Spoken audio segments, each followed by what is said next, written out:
안녕하세요. 김혜용 목사입니다.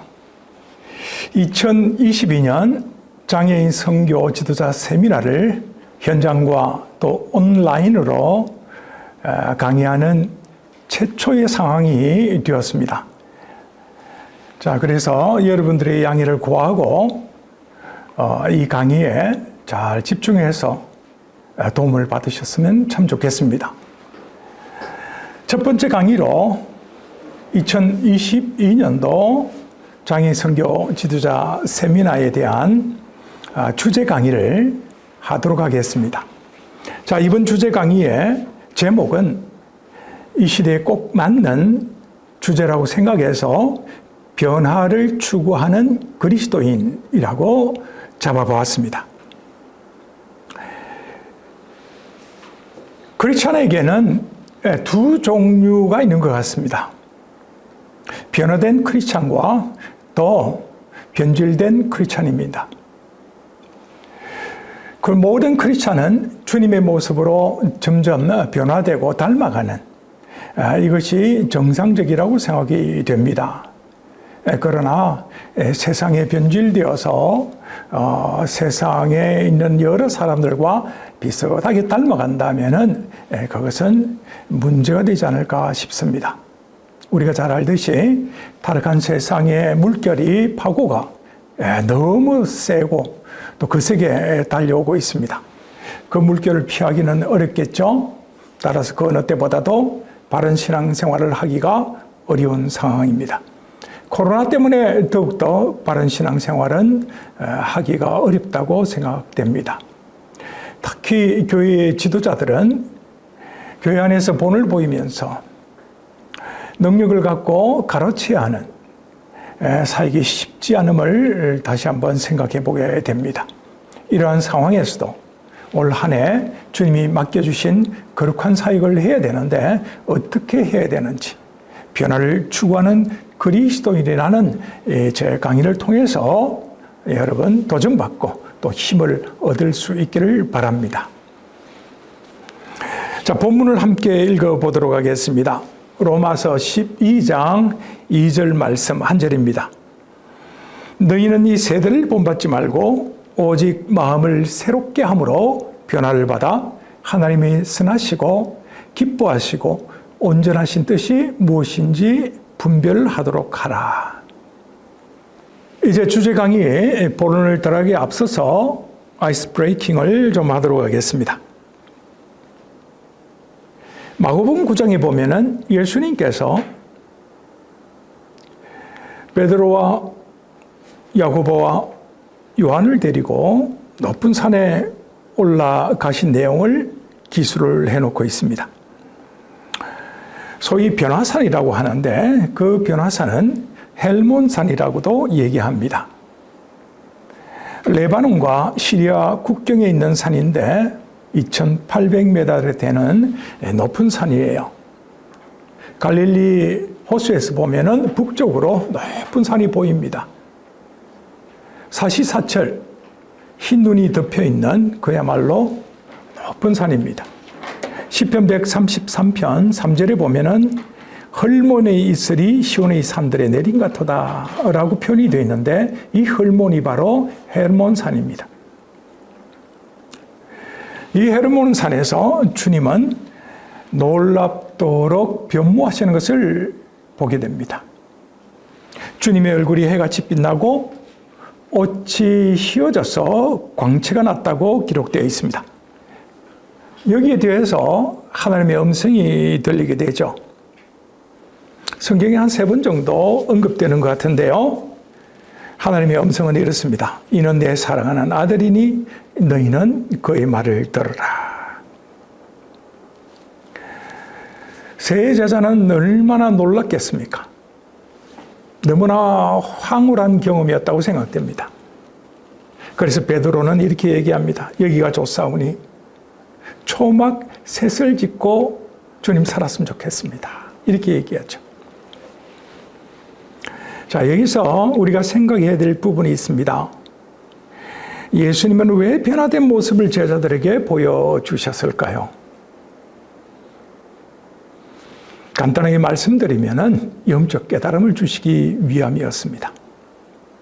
예수님이 누구신지, 때 예수님이 별세하실 것과 더불어서 부활의 영광스러운 모습을 보여주심으로 인해서 영원한 삶과 또한 자유의 삶을 깨닫게 하시기 위해서였습니다. 주님께서 영광스러운 광채를 나타내 보이시고 또 하나님의 놀라운 권위를 드러내신 것은 아직도 제자들이 무지에 사로잡혀 있기 때문에 그랬을 것 같습니다. 이렇게 변모하신 모습을 보여주시고 주님께서 제자들에게 경고했습니다. 내가 죽었다가 살아나는 것을 보기 전에 누구든지 말하지 말라. 왜 예수님은 제자들에게 변모한 사실을 말하지 말라고 경고했을까요? 다시 말씀드리지만은 제자들이 영적으로 무지했기 때문에 그렇습니다. 제자들은 3년 동안 주님과 동거동락을 했고 많은 가르침을 받았을 뿐만 아니라 기적도 체험을 했지만은 진정으로 주님이 누구신지 몰랐다라는 사실입니다. 제자들은 주님이 단순히 이스라엘을 구원하러 오신 선지자 정도로 이해했다라는 것이죠. 민족적인 메시아로 알았다라는 것입니다. 주님은 이스라엘만을 구원하러 오신 민족적인 메시아가 아니었죠. 세상을 구원하러 오신 하나님 본체였습니다. 따라서 주님을 잘 모르고 주님을 전한다 하면은 복음을 전하는데 거침돌이 될 뿐만 아니라 제자들에게 어려움을 직접 야기시킬 수 있는 이런 부분이었기 때문에 아마 자신의 변모한 이러한 부분을 알리지 말라고 말씀했던 것이 아닌가 그런 생각을 해봅니다. 오순절 성령이 임하고 제자들이 비로소 영적인 눈을 뜨게 되었습니다. 그래서 예수 그리스도가 누구신지 이제는 바르게 깨닫게 된 것이죠. 진리가 무엇인지 알게 되었고 사람을 변화시키는 능력을 갖게 되었다라는 것입니다. 이처럼 성령의 은혜를 경험하지 못하면은 들어도 깨닫지 못하고 보아도 알지 못합니다. 이게 바로 영적 무지에 사로잡힌 제자들의 모습이었습니다. 복음 사역은 성령의 사역입니다. 따라서 성령과 동행하지 않는다면은 사역의 열매를 기대할 수가 없는 것이죠. 따라서 복음 사역은 성령으로 변화된 사람이 영적 변화를 추구하는 사역이 될 수 있다라는 것입니다. 다시 말씀드립니다. 성령 하나님의 임재를 경험하지 못하고 성령님과 교제가 없다면은 세상은 물론 내가 맡은 학생까지도 변화시키기 어렵습니다. 따라서 세상을 변화시키고 내가 맡은 학생을 변화시키는 이러한 능력 있는 사역자가 되기 위해서 어떻게 해야 되는지 두 가지를 살펴보도록 하겠습니다. 첫 번째로는 이 세대가 어떤 세대인지 먼저 살펴봐야 합니다. 바르게 알아야 됩니다. 성경에 말씀하시는 이 세상이란 어떤 세상인가? 에베소서 2장 2절과 디모데후서 3장 1절에서 5절에는 이렇게 기록되어 있습니다. 제가 읽어보겠습니다. 말세는 사람들이 자기밖에 모르고 돈을 사랑하고 교만하고 부모를 거역하며 산다고 기록되어 있습니다. 감사도 없고 절제도 없고 자만하고 쾌락을 사랑하는데 하나님보다 더한다고 이렇게 기록되어 있어요. 심지어 하나님의 자녀들 가운데 그 모습은 갖추었지만 그 속에 하나님의 능력을 부인하는 사람들이 많다. 이렇게 기록되어 있습니다. 예수님께서 이 세대를 한마디로 요약해서 말씀하신 내용이 있습니다. 이렇습니다. 사단이 지배하는 악한 세상이다. 악하고 음란한 세대다. 또한 음란하고 죄맞은 세대다. 믿음이 없는 세대다. 이렇게 표현해 주고 있습니다. 사회에서 나타나고 있는 이 세대의 특징이 뭔지 아십니까? 제가 세 가지로 추격해보면 이렇습니다. 첫 번째로는 개인주의 성향이 강하게 나타난다는 것이죠. 두 번째로는 만몬주의, 소위 돈이면 모든 것이 다 해결된다라는 물질주의가 강하게 나타납니다. 세 번째로는 세속주의입니다. 하나님 말씀에 완전히 벗어나서 자기 생각대로 살아가는 것을 말하는 것입니다. 조금 더 설명드리자면 개인주의는 각자의 개성과 취향을 추구합니다. 물질주의는 돈을 사랑하는 것을 말씀드리는 것이죠. 주식이나 부동산이나 또 비트코인이나 이런 어떻게 하든 돈을 벌어서 돈으로 위안 삼고 힘을 삼으며 생명을 보호하고 행복을 추구하는 근거로 삼는다라는 것입니다. 세속주의는 세상의 논리로 사는 것을 말하는 것입니다. 요즘은 세상이 너무 빨리 변화가 됩니다. 모든 것이 빠르게 변화됩니다. 생각이나 행동이나 너무 빨리 변화되고 있습니다. 빠른 것을 추구한다라는 것이죠. 언어도 축약해서 사용하는 것을 보게 됩니다. 여러분, 이 잼민이란 말이 어떤 뜻인지 압니까? 재미있는 어린이를 말합니다. 소위 아이들 말로 초딩이라는 것이죠. 요즘 아이들이 또 꾸꾸꾸라는 용어를 사용합니다. 이 용어의 의미를 아시겠습니까? 저도 조사를 해보았습니다. 이 꾸꾸꾸라는 의미가 꾸며도 꾸민 것 같지 않고 꾸질하다는 이러한 뜻을 담고 있는 요즘 아이들이 사용하는 언어라고 그래요. 오우야. 이 영어를 뺀 감탄사로 이렇게 쓰고 있다고 합니다. 이상형을 발견하고 내는 감탄사로 오우야 이렇게 말한다라는 것이죠. 왜 제가 이렇게 말씀드리냐 그러면은 우리는 현재 디지털 인공지능 시대를 맞이해서 살고 있기 때문에 그렇습니다. 모든 것이 빠르게 변하는 그리고 그 빠름에 적응해야 되는 메타버스 시대에 살고 있다라는 것입니다.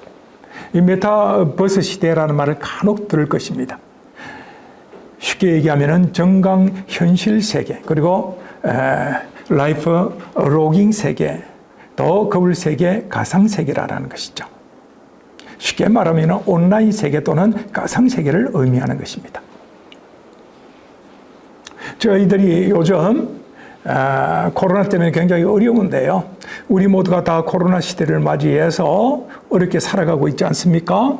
그래서 예배도 비대면 예배, 영상으로 대신하는 이런 예배를 드리고 있죠. 언택트 시대를 맞이한 것입니다. 소위 비대면 영상 예배를 드리면서 온라인으로 우리가 가상세계를 경험하는 것입니다. 자, 사람들이 가상세계를 살아가게 된다면 현실 속에서 어떤 문제가 생길까? 여러분 생각해 보셨습니까? 크게 두 가지 문제가 드러나게 됩니다. 하나는 영적 교류의 문제가 생긴다라는 것이죠. 이성과 합리적 사고로 사람들이 바뀌게 됩니다. 점점 실정과학적 중심의 삶의 패턴으로 바뀌게 된다라는 것이죠. 이것을 저는 디지털 영지주의라고 말씀드리고 싶습니다. 굉장히 위험한 것이죠. 과학이 진리가 되는 시대입니다. 하나님의 말씀이 진리가 아니라 과학이 진리가 되고 과학의 문명에 따라서 살아가는 이 세상의 삶을 살게 된다라는 것입니다. 두 번째로는 인간관계의 문제 생깁니다. 인간 정서의 메마름이 생겨나게 된다라는 것입니다. 왜냐하면 기계적 사고를 하기 때문에 그렇습니다. 이에 따라서 영적으로는 빈곤한 상태가 되겠죠. 잠시 한번 적용해 볼까요? 여러분들 핸드폰을 잠시 손에서 놓고 살아갈 수 있습니까? 하루 이틀 한번 핸드폰을 손에서 완전히 떠나버리게 한 다음 한번 생활해 보십시오. 여러분 견딜 수 있겠습니까? 그것이 1년, 2년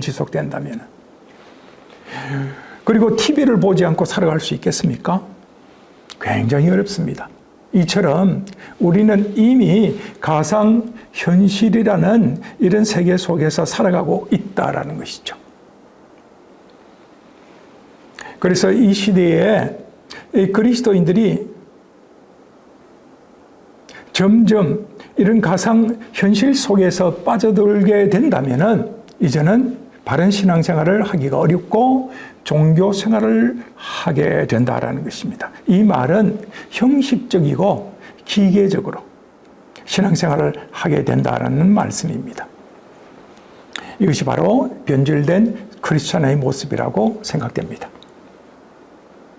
그래서 이제 점점 이 디지털 시대에 접어들면서 가상현실 세계 속에 빠져들게 된다면은 자신도 원하지 않는 이러한 변질된 모습을 가진 크리스찬으로 변해갈 수 있다라는 것입니다. 바른 모습으로 신앙생활하기가 굉장히 어렵게 됩니다. 왜 그렇습니까?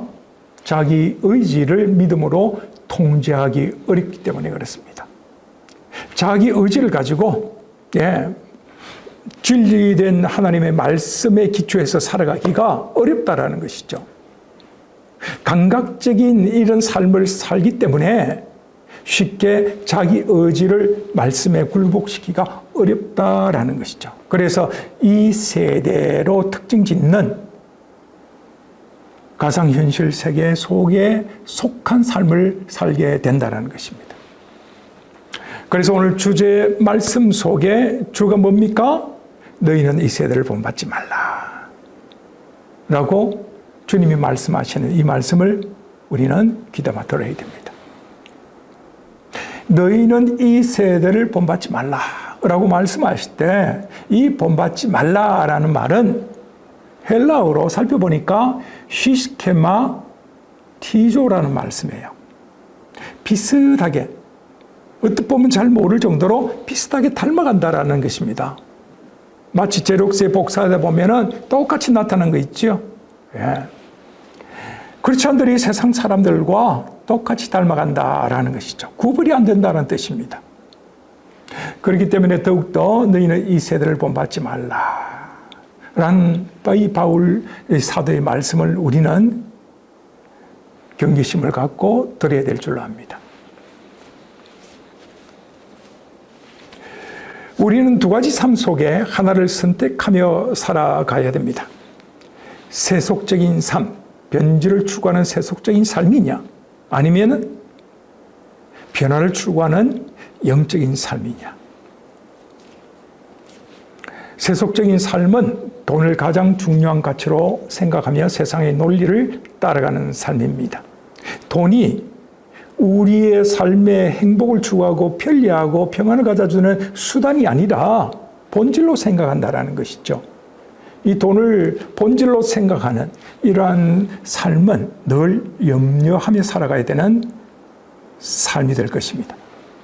이와는 또 다르게 영적인 삶은 하나님의 은혜를 중요한 가치로 생각하며 성령의 돌봄과 인도하심을 받는 삶입니다. 성령과 동행하고 성령의 돌보심과 인도함을 받는 삶은 평안하게 살 수 있는 것이죠. 성령께서는 변화를 받아야 된다라고 우리에게 도전하고 있습니다. 이 말씀은 마음을 새롭게 해야 된다라는 것이죠. 진리의 말씀으로 늘 우리 마음을 다스림 받아야 된다라는 말씀입니다. 성령 안에서 변화된다는 이런 의미는 끊임없이 자신의 내면적 그리고 외면적 성화를 추구해 나가는 것입니다. 내면적으로는 신앙의 인격이 성숙해지는 것을 말하는 것이고, 그리고 외면적으로는 그리스도인답게 살아가는 것을 말하는 것이죠. 또 한편으로는 성령의 내주하심을 믿고 늘 성령께 의지하면서 기도와 말씀을 추구하며 살아가는 것이죠. 그래서 성령께서 원하시는 일을 거절하지 아니하고 순종함으로 그 일을 추구해 나가는 것입니다. 다시 말씀드리면 주님께서 원하시는 거룩과 정의로운 삶을 사는 것을 말하는 것입니다.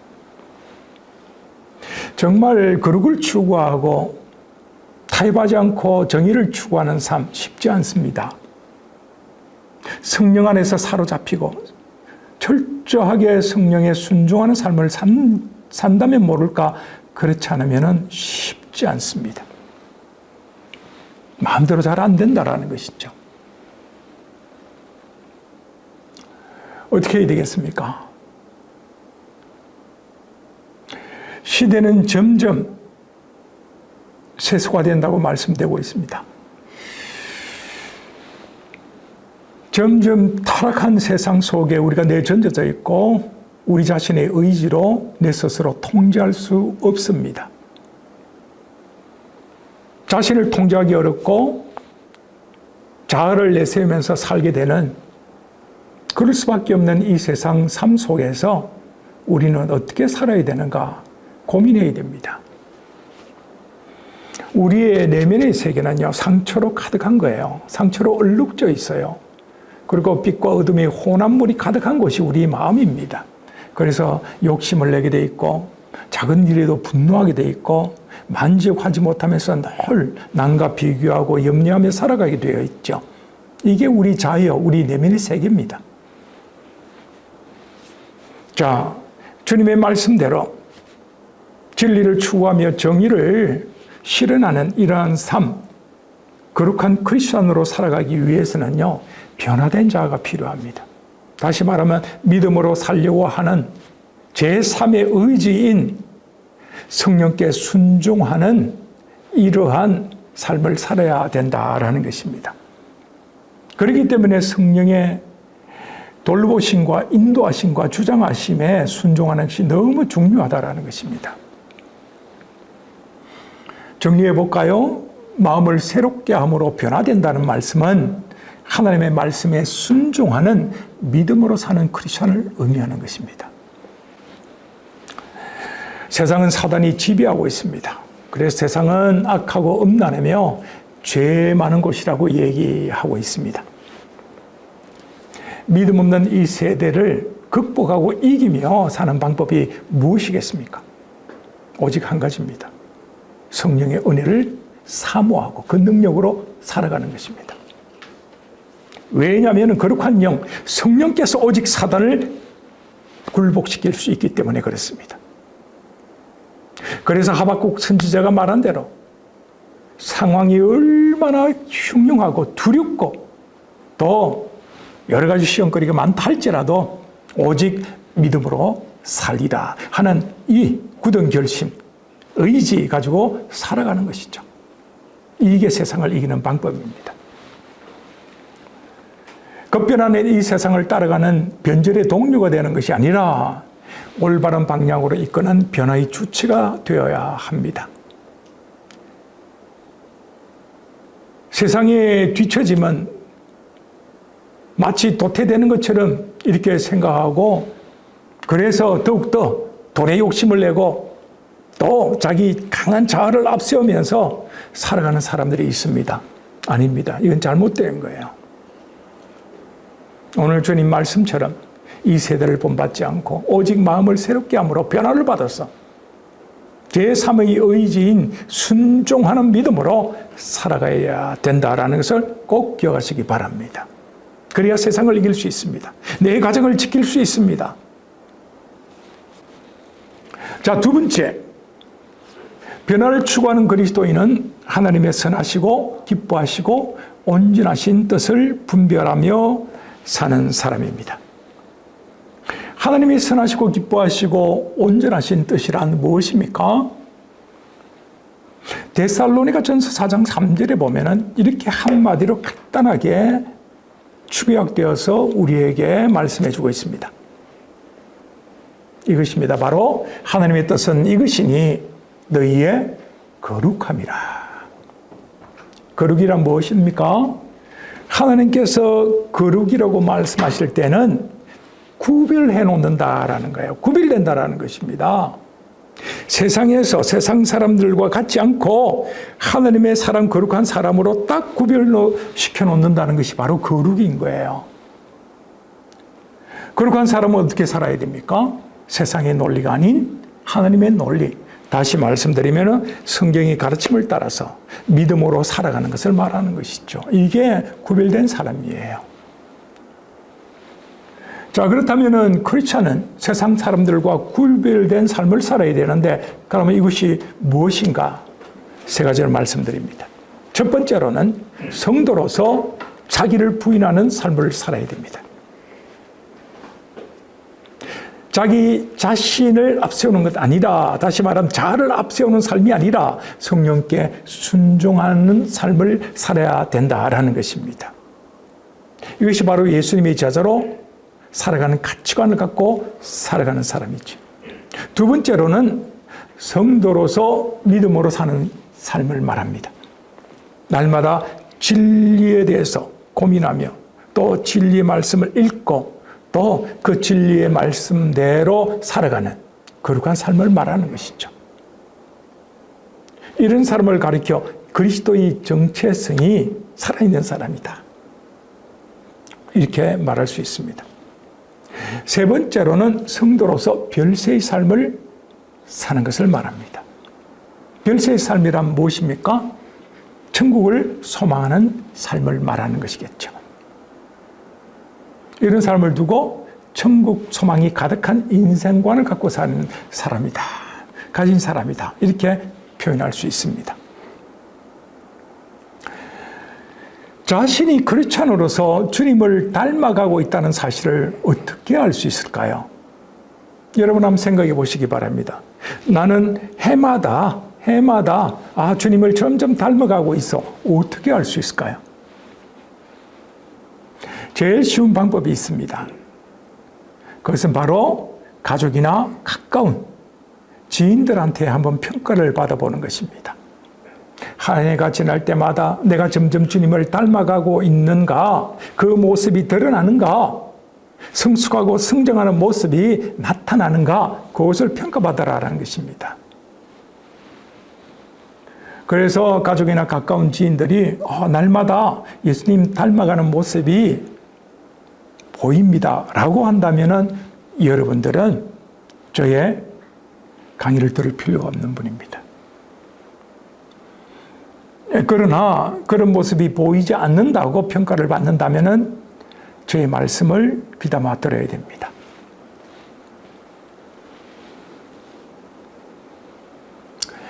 해가 지날 때마다 변화되지 않고 변질된 상태로 나아간다면 정체의 상태로 빠져들었다 라고 생각해야 됩니다. 마치 음물물이 고인 것처럼 정체되어 있다라면 이거는 냄새를 나는 침체로 이어진다라는 것이죠. 그렇기 때문에 굉장히 위험한 상황이라고 볼 수 있는 것이죠.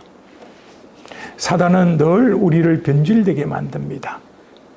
하나님께로부터 떠나서 세상을 사랑하도록 만들고 또 세상이 좋사오니 하고 이렇게 생각하고 살게 만든다라는 것입니다. 마귀는 늘 우리에게 도덕적이고 윤리적이고 상식적으로 접근하며 시험합니다. 예를 한번 살펴볼까요? 제가 우노스컷에 가니까 장애아이를 두고 힘겹게 살아가는 어머니를 만났는데, 그 어머니는 믿음이 있는 어머니라고, 그리고 신앙생활을 오래 하는 어머니라고 저한테 누가 소개해 주었습니다. 자, 이 어머니 특징이 뭐냐면은 자아가 굉장히 강하다는 거죠. 자아 의지가 굉장히 강한 어머니였습니다. 내 자식은 내가 보호한다. 내 자식은 내가 보호해야 된다. 누구도 보호해줄 수 없어. 내 자식의 생명은 내가 책임져야 된다 라고 생각하면서 굉장히 강한 의지로 자의식을 갖고 생활하더라라는 것이죠.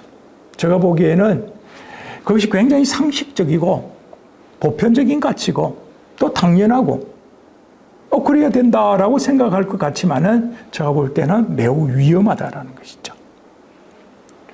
자아가 강하고 그래서 마음에 강한 의지를 갖고 살아가는 사람이 조심해야 될 게 뭐냐 그러면은 성령께서 그 강한 자아의 마음을 들어올 수 없다라는 것이죠.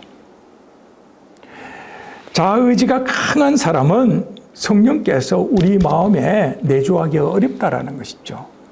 성령께서 은혜 베푸는 것을 거절할 수도 있다라는 것입니다. 왜? 자아의지가 강하기 때문에 자기 생각대로 움직이는 사람이기 때문에 그렇습니다. 이분들의 특징이 뭡니까?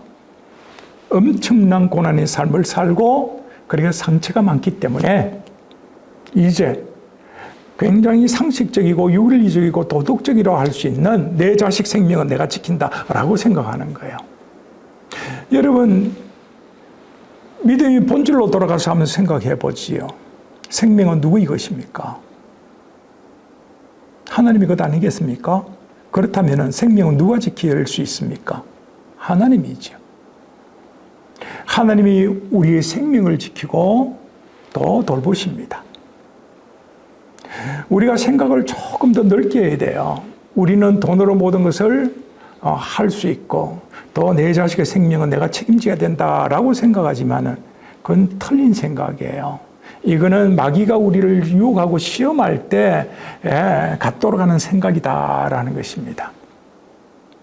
하나님께서는 세상에 여러 생명 안전망을 두고 우리 자녀들을 돌보십니다. 예를 든다면 가정은 제우선의 안전망이라면 학교는 교육을 위해서 하나님이 세우신 교육 안전망이에요. 병원은요, 우리 병을 치료하기 위해서 세워놓은 안전망이다라는 것입니다. 복지관도 마찬가지고 직장도 그 나름대로의 특색을 가지고 있는 생명 안전망이에요. 교회는요, 영적 생명을 돌보기 위해서 세운 최종적이고 아주 본질적인 안전망입니다.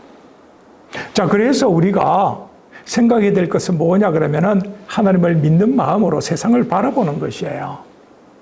내가 내 자식을 잘 돌볼 수 있다라는 것은 틀린 말도 아니지만은 그러나 그것이 틀린 말이 될 수 있다라는 것입니다. 하나님께 맡기는 이것이야말로 가장 현명한 선택이 될 수 있습니다.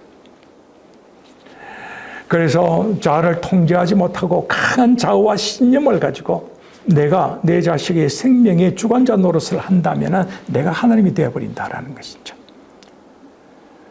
그래서 하나님께서 베푸시는 그 은혜를 거절하는 상황이 될 수도 있다라는 것입니다. 강한 자보다는 믿음의 자가 강해야 됩니다. 그래서 우리가 다시 한번 믿음 안에서 하나님의 방식으로 진리의 렌즈를 끼고 세상을 바라보는 것이 매우 중요할 수 있습니다. 우리는 한계적 고난이 찾아오게 된다면 하나님을 찾아가야 됩니다. 한계적 고난이라는 것은 내가 감당할 수 없는 고난, 다시 말하면 극복할 수 없는 고난이 올 때는 하나님께로 눈을 돌리고 하나님을 바라보고 의지해야 된다라는 것입니다. 왜 그렇습니까? 고난에는 하나님의 뜻이 있기 때문에 그렇습니다. 하나님은 고난을 도구로 사용하십니다. 우리를 깎고 다듬고 또 부족한 부분을 채우기 위한 도구로 사용하신다라는 것입니다. 따라서 오늘 본문에서 말씀하신 것처럼 하나님의 선하시고 기뻐하시고 온전하신 뜻을 고난 속에서 찾고 분별해야 된다라는 것이죠. 기도 안 하고 하나님의 뜻을 분별할 수 있습니까? 말씀을 살펴보지 않고 하나님의 뜻을 이해할 수 있습니까? 아니에요. 성령 안에서 또 진리를 통해서 하나님의 뜻을 분별해야 됩니다. 이것이 바로 변화를 추구하는 그리스도인의 자세라는 것이죠. 저희 말씀 듣는 모든 교사들, 사역자들은 크고 작은 고난에 늘 이렇게 빠져서 또 어떤 때는 신음소리를 내며 어떤 때는 또 고통을 겪으며 그리고 이 고통을 주님께 맡겨드리며 기도하면서 울부짖는 이런 크리스찬들이 많이 계실 줄 압니다. 장애의 자녀를 양육하는 자체가 고난의 삶입니다. 장애의 자녀를 양육하는 것, 말씀으로 교회 안에서 양육하든지 가정에서 양육하든지 이 모든 것이 다 고난의 삶이다라는 것이죠. 고난의 삶이 의미가 있기 위해서는 고난 속에서 반드시 하나님의 선하시고 기뻐하시고 온전하신 뜻을 분별해야 됩니다. 고난이 어떤 의미를 가지고 있습니까? 아까 잠시 말씀드린 대로 하나님께서는 고난을 도구로 사용하세요. 그래서 우리 부족함을 채울 뿐만 아니라 모난 부분을 깎고 다듬는 역할을 한다라는 것이죠. 그래서 고난이 찾아올 때, 또 고난이라고 할 수 있는 자녀들을 양육할 때 더욱더 믿음의 자세로 그 연약함의 깊은 심령 속에 들어가서 신비를 발견해야 되는 거예요. 이게 진정한 사역자의 모습입니다. 자, 그렇다면 우리가 잠시 한번 하나님께서 왜 장애를 우리 곁에 두셨는가 한번 살펴봐야 되겠죠. 여러분, 왜 장애를 우리 곁에 두셨을까요? 그 하나님의 뜻이 뭘까요? 여러분 생각해 보셨습니까? 여러 가지 의미가 있지만은 그러나 제가 생각할 때 첫 번째 그 의미는 뭐냐 그러면은 우리의 영적 장애, 또 영적 결핍을 깨닫게 해주기 위해서입니다. 우리는 영적으로 충만한 또 완성된 자아를 갖고 있는 분들이 아닙니다. 저를 비롯해서 여러분 모두가 다 아마 그럴 거예요. 제가 생각해 볼 때는 우리 모두가 다 연약한 존재라고 생각됩니다. 자, 장애를 비교해서, 특히 발달장애를 비교해서 우리가 한번 살펴볼까요? 발달장애인들은 인지 능력을 대부분 가지고 있죠, 그죠? 예, 인지 능력을 가지고 있습니다. 인지 능력의 장애를 갖고 있습니다. 지적 능력이 떨어진다라는 것이죠. 자, 지적 능력이 떨어지는 인지 능력 장애를 갖고 있는 우리 발달 장애인들. 그것도 하나의 특성이라고 저는 보고 싶은데, 우리에게도 영적으로 비교해 봤을 때는 말씀을 쉽게 잊어버리는 기억 능력 장애를 갖고 있다라는 것입니다. 기억 능력 장애입니다. 예를 든다면은 여러분 정말로 하나님을 사랑하고 목숨 걸고 또 신앙생활을 하는 많은 분들이 있는데 하나님의 말씀을 주일에 듣잖아요, 그죠? 그런데 그 내용을 잘 기억하지 못한다라는 거예요. 심지어는 제목도 잘 기억하지 못한다라는 겁니다. 한 주, 두 주 지나면 잊어버린다라는 것이죠.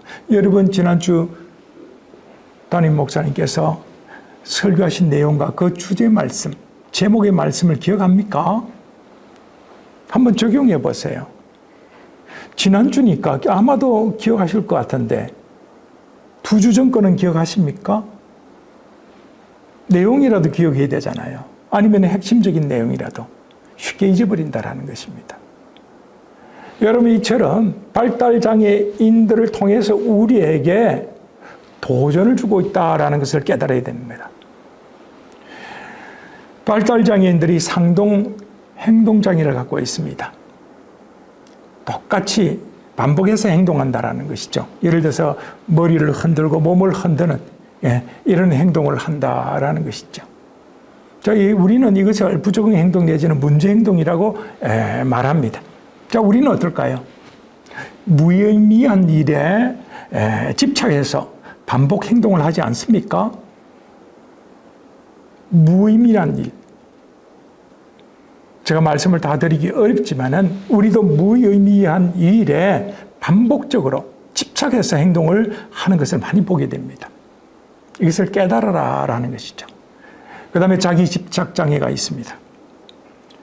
이것은 우리에게 자기 중심적인 집착 행동 장애가 있다는 것을 깨닫게 해주는 것이죠. 아이들이 작은 것 하나에 집착한 행동을 보이지 않습니까? 그죠? 그것을 통해서 자기 중심적인 이런 집착 행동을 보이는 이 장애를 깨달으라라는 것이죠.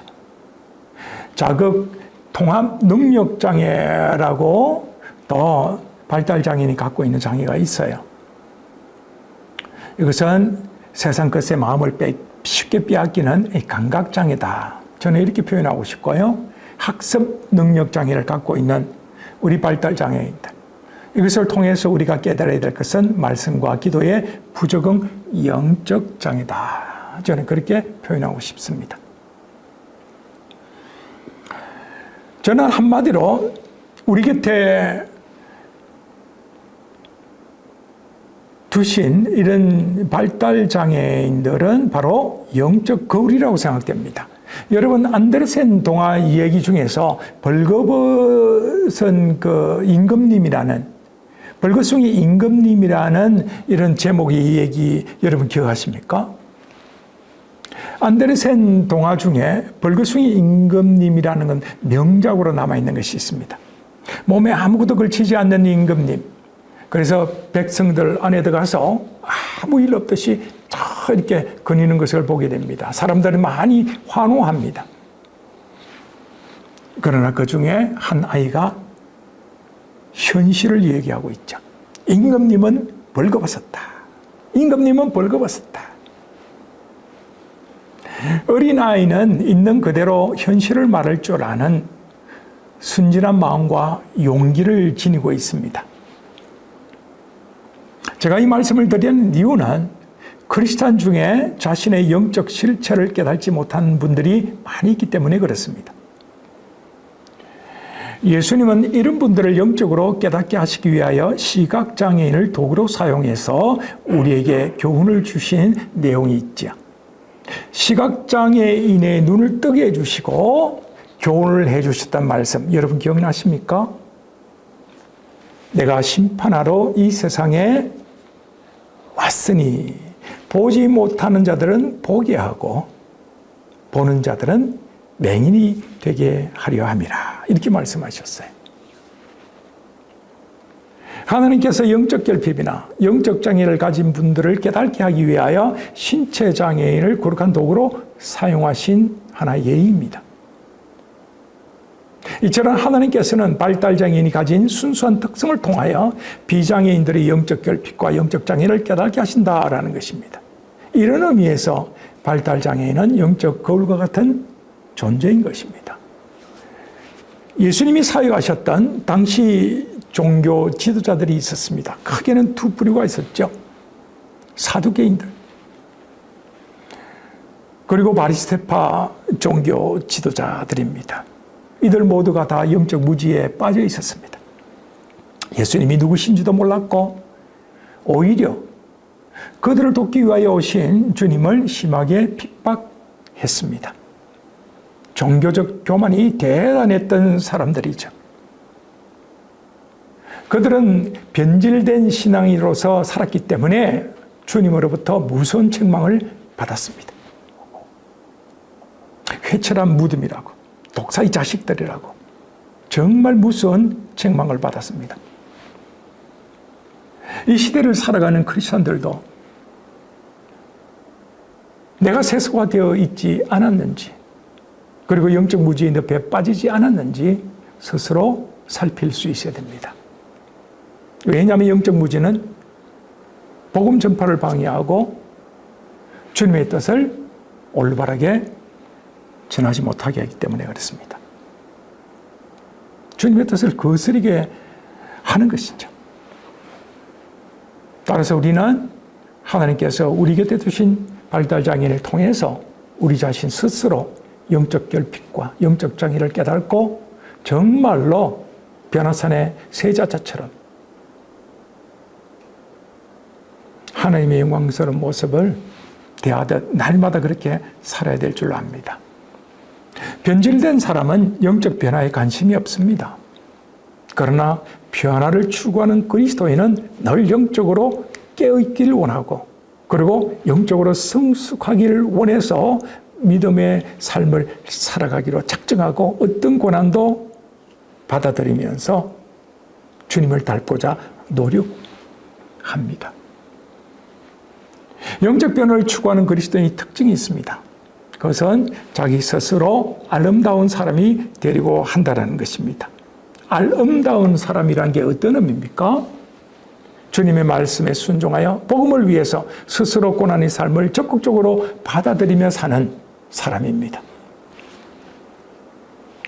자신이 부족하고 모난 인격을 주님 말씀으로 채우고 그리고 깎고 다듬는 이런 고난의 삶을 적극적으로 받아들이면서 아름다운 주님의 형상, 그 모습이 내 얼굴을 통해서, 내 삶을 통해서 나타나고자 하는 그런 사람이죠. 이런 사람을 두고 아름다운 사람이라고 말할 수 있습니다.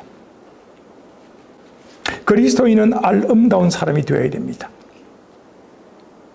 제가 일전에 어느 강의에서 예화로 말씀드린 것이 기억납니다.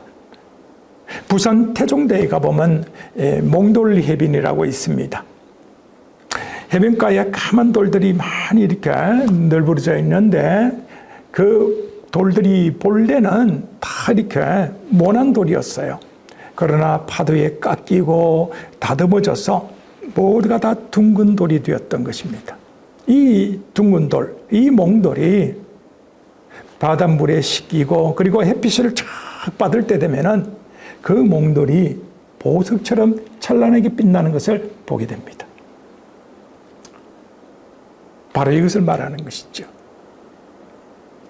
크리스찬은 성령의 은혜로 변화를 받아서 그리고 예수님을 닮아가며 그리고 변화를 추구하면서 많은 사람들을 예수님을 닮도록 만드는 사람입니다. 이렇게 되기 위해서 어떻게 됐습니까? 몽돌처럼 깎고 다듬어지는 것이죠. 내 내면의 세계가 정말로 주님의 모습처럼 은혜로 풍성하여서 어떤 사람이 보더라도 예수 그리스도의 형상을 닮아가는 사람이다. 평가를 받는 사람이 있죠. 은혜의 빛을 그대로 드러내는 사람을 말하는 것입니다. 이런 분들은 고난을 기쁘게 받아들이는 사람입니다. 그리고 주님처럼 자신을 낮추고 겸손한 인격을 가진 사람이라고 말할 수 있습니다. 뿐만 아니라 약한 자를 사랑하고 그들을 섬기는 사람을 말하고 무엇보다도 천국을 소망하면서 별세의 삶을 사는 사람입니다. 장애인 사역을 하면서 이제는 나이 들고 힘이 없어서 사역하기 힘들어 라고 생각하시는 분들이 있을 줄 압니다. 우리 가운데는 10년, 15년, 20년 그 외에 또 30년 더 이상 사역하는 분들도 많이 있을 줄 압니다.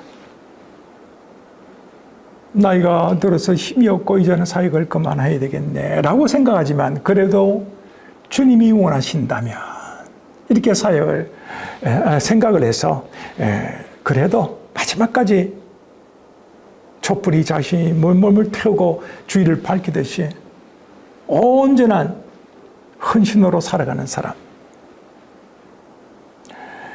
정말 멋진 그리스도인이라고 말할 수 있습니다. 장애인 사역을 하면서 또한 이제까지 할 만큼 했는데 더 이상 내가 어떻게 라고 생각이 들면서도 그럼에도 불구하고 주님이 원하신다면 내가 더 헌신해야지 라고 말씀하는 분이 있다면 정말로 이 시대의 멋진 그리스도인이라고 말씀드리고 싶습니다. 사역자들이 꼭 깨달아야 되는 것이 무엇인지 아십니까?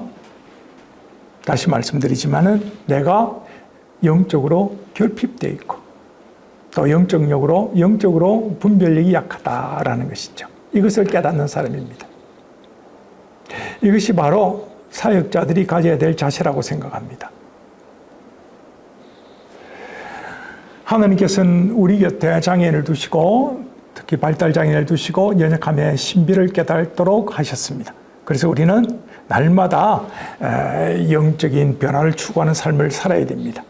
하나님을 의존하는 이런 삶을 살아야 되고 비록 고난이 따르지만은 은혜 속에서 평안을 추구하며 누리는 삶을 살아야 됩니다. 결코 세상과 타협해서 변질되는 삶을 살지 말아야 됩니다.